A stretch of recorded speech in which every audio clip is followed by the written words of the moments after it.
Hey guys, welcome back to another video. Today I will be reviewing Batman Arkham Blackgate. It's actually Arkham Origins Blackgate, but Batman Arkham Blackgate sounds cooler, although it contradicts itself. Here are 5 sections: game design, story, combat /slow, boss fights, and gadgets. Game design. There are 4 main areas, and to get my runtime longer, we'll have them all different sections. Industrial. The industrial has a twisty hallway, and it is so annoying, okay? I've gone lost in it so many times. Like, if anyone of you have played it, it is irritating as hell. But it still has one of my favorite Batman villains, Black Mask. It's still probably the worst district. Administration. The administration district has Joker, Deadshot. Yes, Deadshot, he's a Stanley of these games. Because he's never a main part, and he always just is a side mission of sorts. There aren't even side missions in this game. It's just close to a side mission, so I count it as that.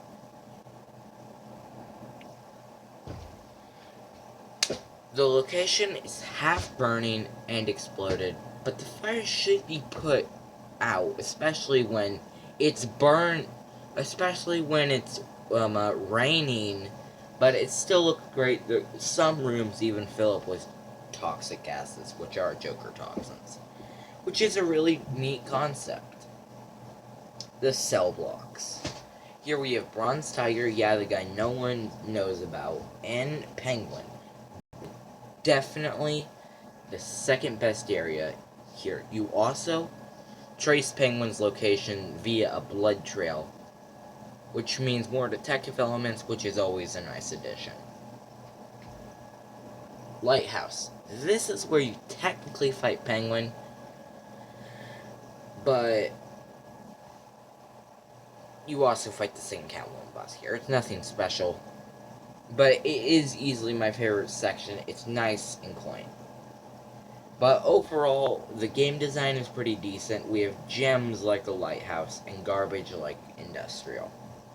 So it's okay at points, but kind of bad at others. And we also have a point system out of 5, so this gets a 3.5 out of 5. Story. The synopsis. A breakout attempt at Blackgate ends up in Black Mask, Joker, and Penguin escape, taking over the prison. And obviously you must defeat them. They're hostages, so you must be on a schedule of sorts. Catwoman tricks you into releasing Bane that Amanda Waller, wants alongside Bronze Tiger and Deadshot, and you take them all out because you're Batman. It's basically Arkham Asylum, but more polished and arguably a better story. So I'll give it a 3 out of 5 because it lacks originality, but is surprisingly really great. Combat. A lot of people call the combat clunky or difficult. So there's at least 2 outcomes here. Either everyone is bad except for me, which I highly doubt, or WB knows it was me that the gift was for, and reprogrammed it to work properly, but something tells me neither of these are correct and I'm just better than I'm kept.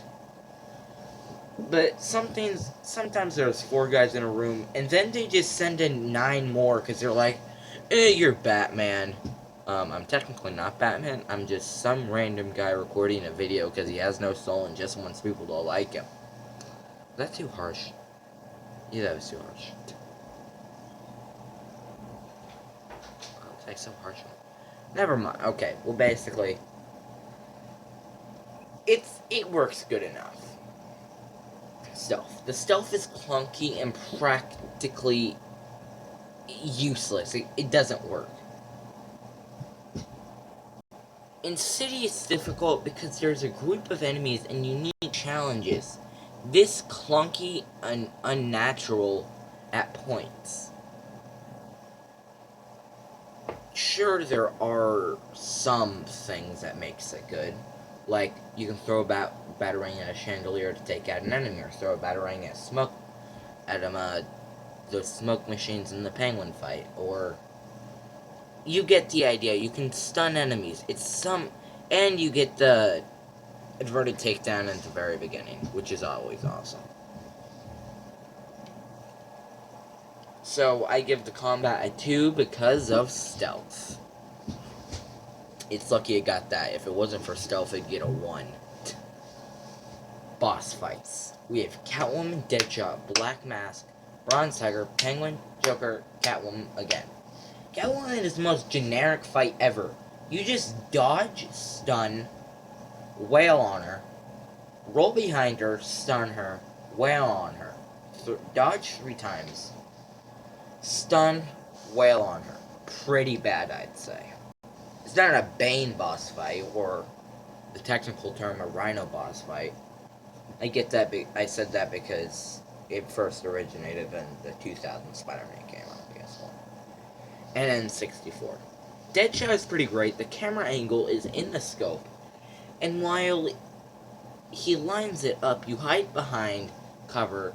And when you hide behind him, get to a certain area, you fight a group of enemies, dodges with fire.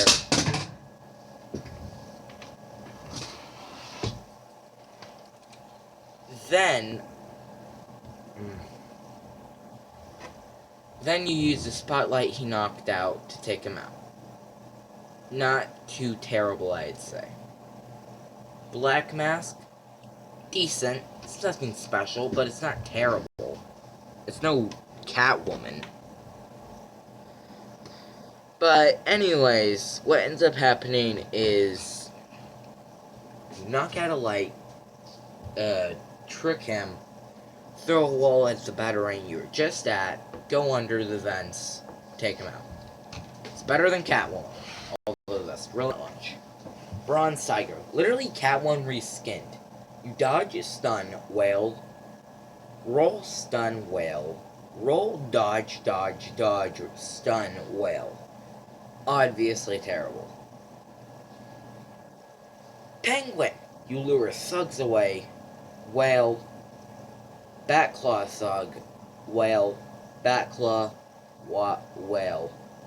It was okay compared to Catwoman and Bronze Tiger. Nothing special, but it proposes a challenge because it's decent. I'll give it that. The game's decent. Like, that one's at least decent. Joker. Line launch kick him. Dodge bullets. Line launch kick him. Dodge bullets faster. Line launch kick him. Shorten out a stun stick. Line launch kick him. Repeat formula with laughing gas that kills you. Kinda sucked, I'll admit. Okay, this is honestly kind of ironic. I can't deny this. What you do is Catwoman, the second one. It's basically the first one until the second half of it. What you have to do is you have to basically take her out via... Basically what you do is she stuns you. You predict her movements, take her out, and then it's basically the Copperhead fight from Origins. And you just basically have to dodge all 3 of her knife attacks, as I like to call them. Take her out, credits. Ironically, the best boss fight in the game. It's ironic because the first one, which was her, was the worst one in the game. That's ironic. If I'm not mistaken. Maybe I'm doing ironic. But this one gets a 4 out of 5 because there were some really bad things, but there were some very good things too. So now the gadgets. And if this video does do well, I will review more games. Epic. Grapnel gun. It's an essential part of the navigation system equipment. Once a valid point is hit with the grapnel gun, you'll be pulled up to the location. I'm gonna be honest, it is the most useful thing in the game. It is near impossible to lose with it. I love it, okay? I straight love it. I can't lie, it is genuinely great. The Batclaw fires a claw-like projectile that interacts with out-of-reach objects and pulls them towards you. Basically used twice. Penguin's boss fight, and then when toxins flood into the room and you need to use it to escape. So it's not used a lot, it's kind of a basic fight. Not basic fight, it's a basic weapon. It is really useful if you're doing the collectible suits. And yes, this game has collectible suits. You want to know how many? I do too. Basically, ones we've never seen before. We have Red Sun, which is Batman as a hillbilly. Blackest Night, Batman as a zombie. New 52, the modern Batman. And 1 in a Million, his weird looking shoulder pads.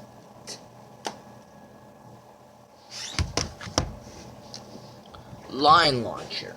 Mostly used to get to places a grapnel gun can't get to. Pretty freaking great. I do admit. 4. Gel Launcher. Used a crap ton, shoots explosives that breaks low-bearing walls. When the crypto sequencer is maxed, it is so useful. Anything with like a code you need to access is nothing to you. The shock batarangs. This thing is the second most used gadget, alongside the gel launcher and crypto sequencer. Shocks enemies and activates electronic devices. This ought to be... Look, it gets 5 out of 5. And to make this more dramatic, game design, 3.5 out of 5. Story, 3 out of 5. So 6 out of 25. Combat, 2 out of 5. So 8.5 out of 25. 8.5 people. 4.5, so 12.5 out of 25. And the gadgets, 5 out of 5, so 17.5 out of 25. So I'm pretty sure that means it's like a B or a C, so I'm just gonna say a low B. This game gets a low B because it's a very good game in regards that stealth doesn't exist. But anyways, guys, you're all a bunch of play lads, and see you in the next one. Peace out.